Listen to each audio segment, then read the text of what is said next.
Hi everyone, this is Matthew. Today we're going to have a look at Foxing Hour's new video rate filter, Felt. I've got 3 of them racked up here, and we'll do some RGB filtering with those a little bit later. For now, let's just check out one of them. Looking at the panel, we can see that Felt has a cutoff knob, as you'd expect on most filters, a voltage control input for the cutoff, along with its associated attenuverter. There's an input to the filter core, and 2 simultaneous outputs, a low pass, which will give you variable blurring, and a high pass, which give you variable outline extraction. The high pass is also a bipolar signal, and we'll have a look at that a little bit later on. Let's see what happens when we take a live external camera input and pass it through the filter. We'll actually use the same camera, just decoded via TBC2. I'm encoding it with ESG, so let's take that signal out and put it into the filter. We'll take both the low pass and the high pass into either side of a crossfader so we can more easily look at either output. I just happen to be using Marble Index. Any crossfader will do. I'm going to be adjusting the pot here to go from high pass to low pass. But let's look at the low pass output first. As we can predictably see, the output is blurred. And adjusting the cutoff knob allows us to further blur the signal. And as we get to the fully counterclockwise position, our signal is completely blurred. Let's move back to the clockwise position.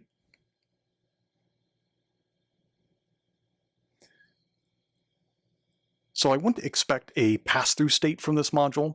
It's definitely a filter effect. So if you're trying to get a sort of dry, wet filter composite look, you'll need to use a fader. We'll do a patch a little bit later on to show that. Let's see what happens when we modulate the cutoff with an external signal. I'm going to take a sine wave output from Oscillator. Should be about 1 scrolling bar at the moment, I think. And we'll adjust the attenuverter so it starts pulling the cutoff down. And we can see that is happening according to the sine wave's wave shape. And as I move the attenuverter fully counterclockwise, we get a pretty extreme blurring effect that's mapped to the sine wave. We can get something maybe a little bit more subtle. If we just want some undulating blurs, we can do that too. What about the high pass output? Let's have a look at that. So I'm going to reset the cutoff and attenuverter, pull the modulator, and we'll fade over to the high pass output. So we can see that we've got outline extractions. And that's generally what you're going to get from a high pass filter on video. Adjusting the cutoff allows us to increase the width of the outlines, as it's basically allowing in more lower frequency content detail.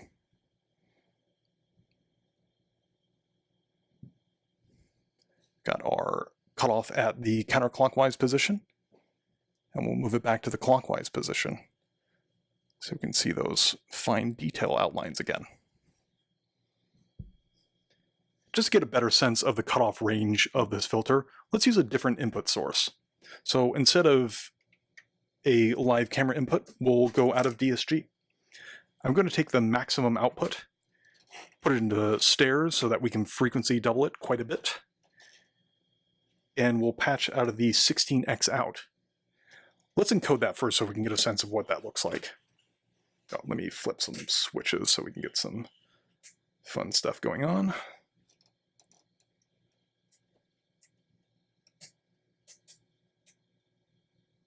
That should work. Okay, so we're going to take that shape and plug it directly into the input of the filter, and then we'll encode the result. So it's interesting to consider why we are primarily seeing vertical bars at the moment. So when you have a 2D shape that is both horizontal and vertical range frequencies coming together to make that shape, you need to draw your vertical lines and your horizontal lines, essentially, to get a shape on screen. So if we're using a high-pass filter that is removing the lower frequency content, that is the vertical range, that's why we're seeing just vertical bars. If I adjust the cutoff, we'll start to see some of the shape return. because we're allowing in more of that lower frequency content. And I'll move it back. Of course, this is more interesting if we modulate it. We started with a sine wave modulator from Bahoscillator before. Let's use DWO. As a baseline, we'll use a sine wave again, and that'll be about one scrolling bar too.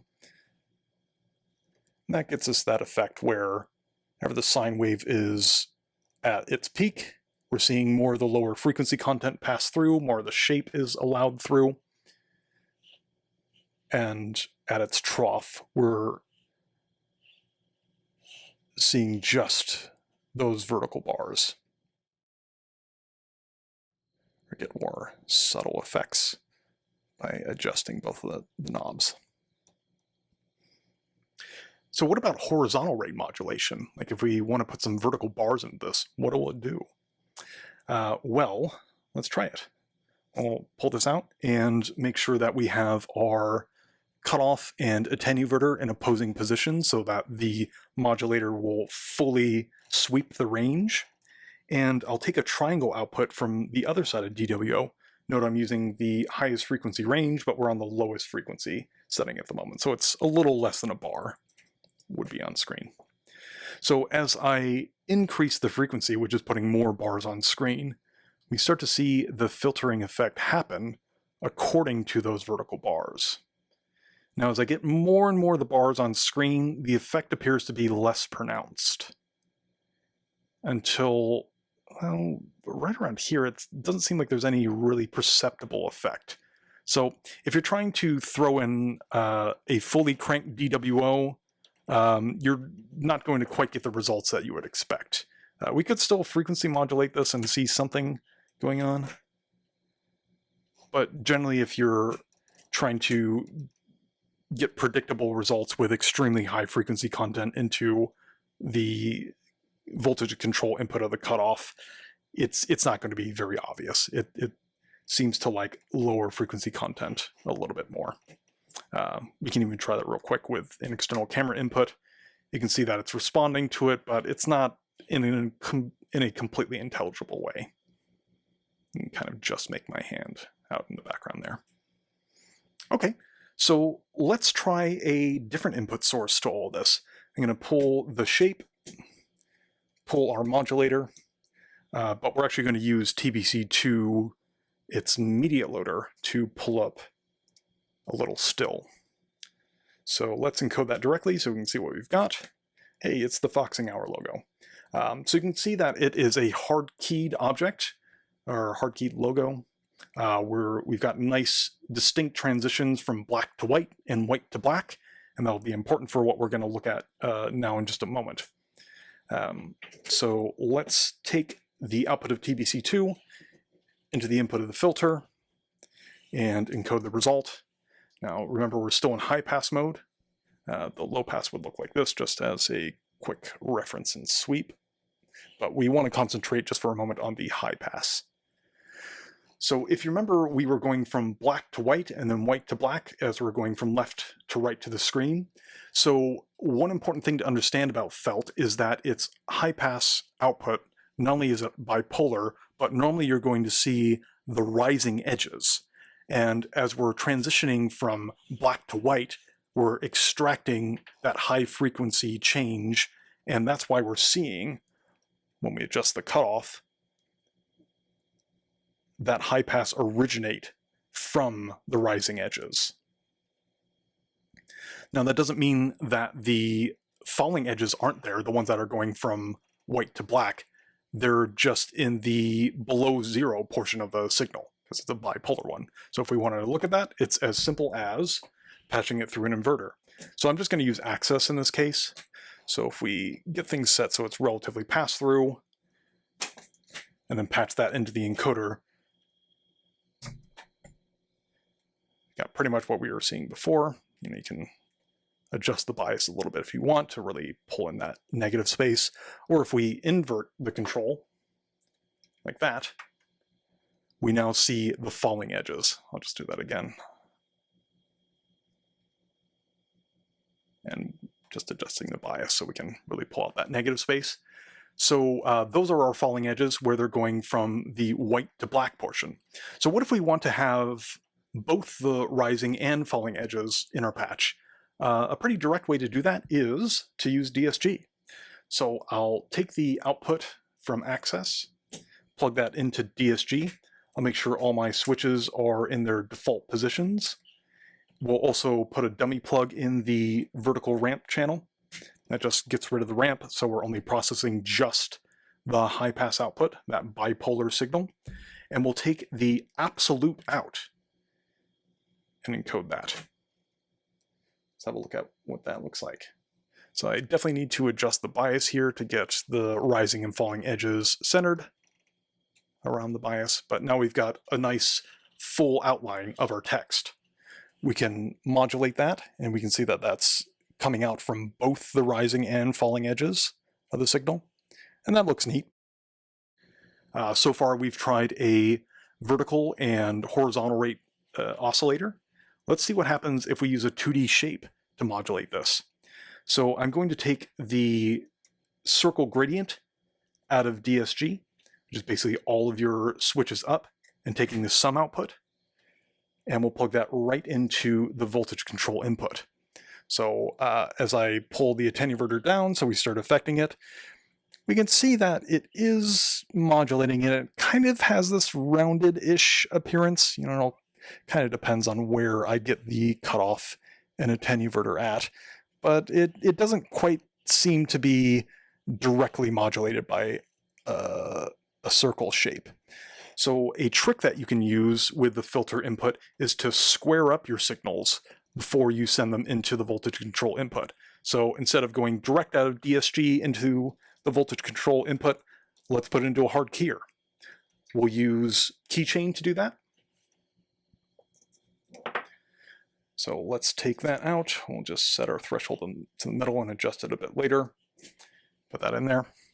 And depending on the size of the key that's created from keychain and where I set my cutoff and attenuator, we can have that modulation happening either inside of a defined circle or outside of that circle shape.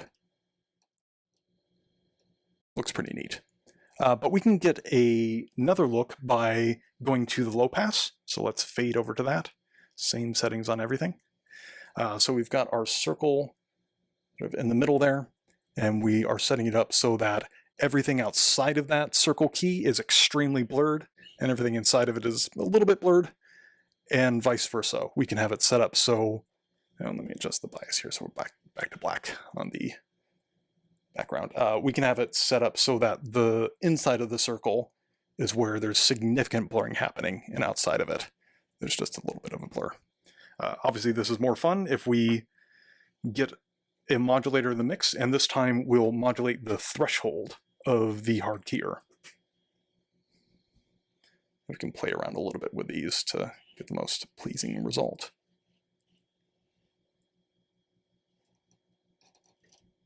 So you can definitely get some interesting typography effects with this filter. Okay, so far we have looked at just one filter. I promised some full color filtering, so let's do it. I'm going to go ahead and pull this patch apart real quick, and we'll use a different input source, of course.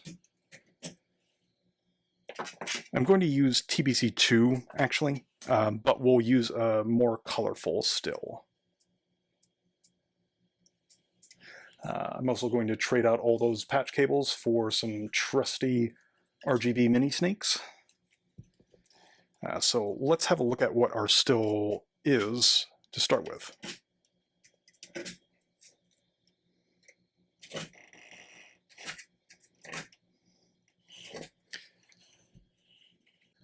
So this will be a nice way to show the overlapping primary colors, and we've got a good chunk of negative space to show where the filter will kind of smear things off to the right.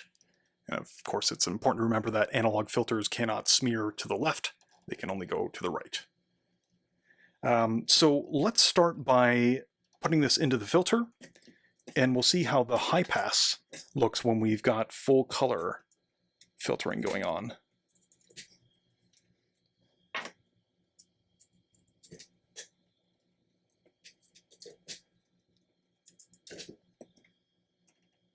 I'll take that plug out too.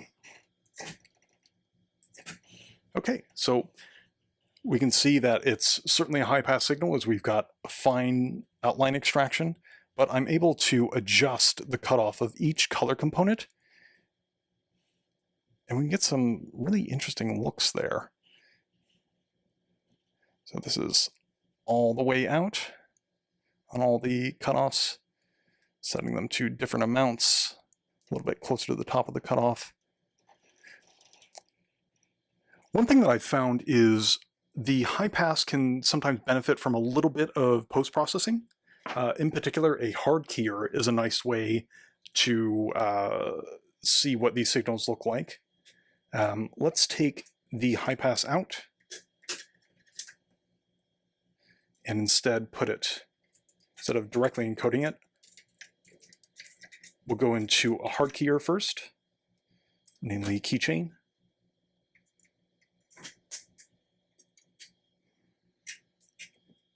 And then we'll encode that.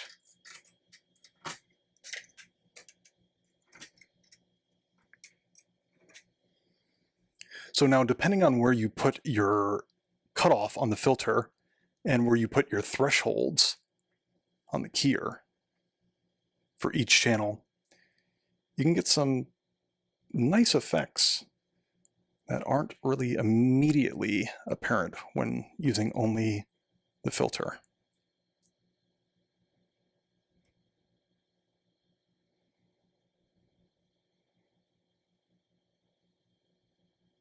Okay, so that maybe gives you a sense of the high pass outputs in full color. How about if we use the low pass? So I'm just going to encode the low pass directly. We're just kind of ignoring the hard keyer now. I'll get my cutoffs set to their maximum. So as I mentioned before, we can see this is just blurred a little bit. And as we pull the cutoff down for each color component, we can blur each one individually. Sometimes it's nice to leave maybe one of the color components a little bit closer to the top so you can still have a coherent image, but we're going to do a fader patch in a moment that helps with that significantly. One thing that I find similar to the high pass is that the low pass can benefit from a little bit of post-processing, and here it works quite nice with frequency doubling. We'll use Fox's dual rectifier module to do a single stage of frequency doubling or full wave rectification on each color channel real quick. So I'm going to pull these out, take the fold outputs of these three channels.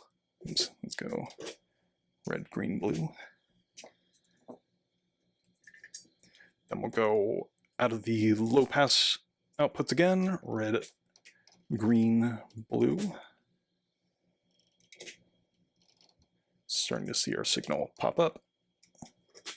Right, so that gives the rectifiers something to chew on by having that filtered content. You can get some pretty interesting sort of outline looks from this. But the last thing that I want to show you is getting back to my original point of if you want to composite the filter's output with your dry signal, that's best done by using faders.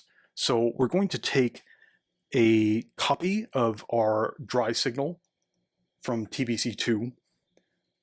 Just make sure that's on the same channel. Yep. So we're just using the same media loader. So essentially this is just a mult.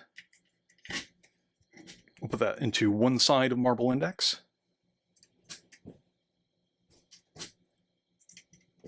And we'll take the encoded low pass frequency doubled outputs, put them into the other side of the crossfader. Again, this could be any crossfader. And then we'll encode that result.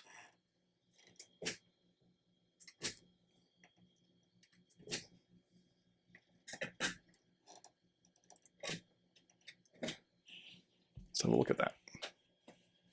So this is our dry signal, and this is our low pass signal with the frequency doubling. So if I pull the cutoff down, it'll be even more obvious. So if we set our fader here manually, you can get some mixes of those two, but it's really not that satisfying, I think. If you're trying to get the sense of blurring coming after a more a sharper image, the way to do that is to take the Y output of your full color signal. Here it's just available to us from TBC2, and we'll plug that into the opacity input. It would just be the CV input on any fader, really. So I'm going to be adjusting both this fader, this fade control, and the attenuverter so we can get a better composite. So if we go this way,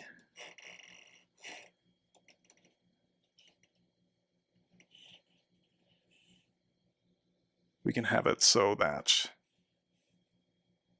we're seeing more of the dry signal and less of the blur. Yeah, there we go. And if I increase the blur, and hey, while we're at it, we're just gonna throw 3 random phases of Baja into the CV inputs. This is our last patch in this anyway. We'll get Baja slowed up a little bit, adjust our attenuverters so they're doing something nice. And if we get everything set on the crossfader just right, we can get this kind of nice spot where the blurring is actually happening inside of the dry shape.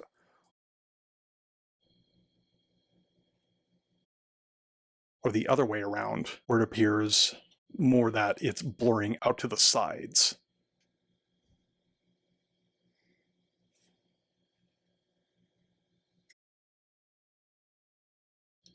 Great. So this brings us to the end of our patch exploration with Felt.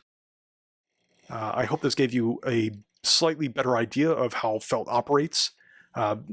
Across these different patches, there's definitely more room to experiment. You can use Felt as a CV processor, a variable rate slew limiter. You can even use it in self-feedback patches to get oscillations. There's lots to explore. But thanks again for watching, and happy patching.